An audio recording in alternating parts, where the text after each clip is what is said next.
Olá, querido irmão, querida irmã, Shalom Adonai, que a poderosa paz do Senhor alcance o seu coração neste exato momento.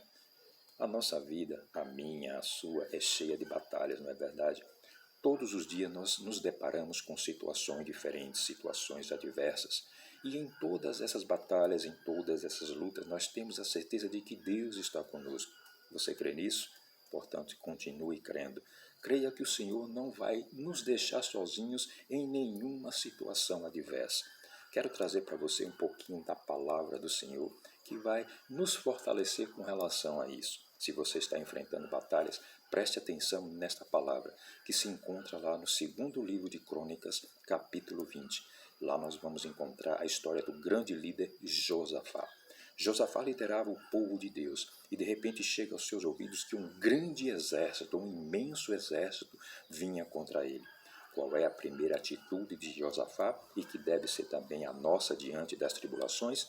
Pois é, Josafá ora ao Senhor, ele clama ao Senhor e Deus não deixa Josafá sem resposta.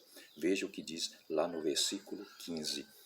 Assim o Senhor vos diz, não temais, nem vos assusteis por causa deste grande exército, pois esta luta não é vossa, senão de Deus.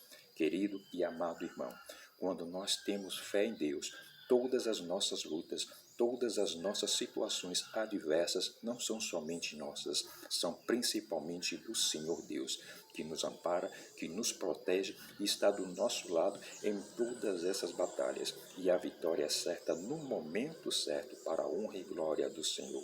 Portanto, creia tão somente que essa situação pela qual você talvez esteja passando e as outras que talvez virão, entrega tudo nas mãos do Senhor, porque a batalha não é somente sua. Você não está sozinho, você não está sozinha. O Senhor é contigo, assim como foi com Josafá.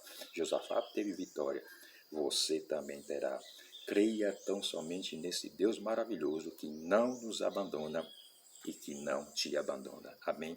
Shalom Adonai, guarda esta palavra em seu coração. Que Deus te abençoe e até a próxima.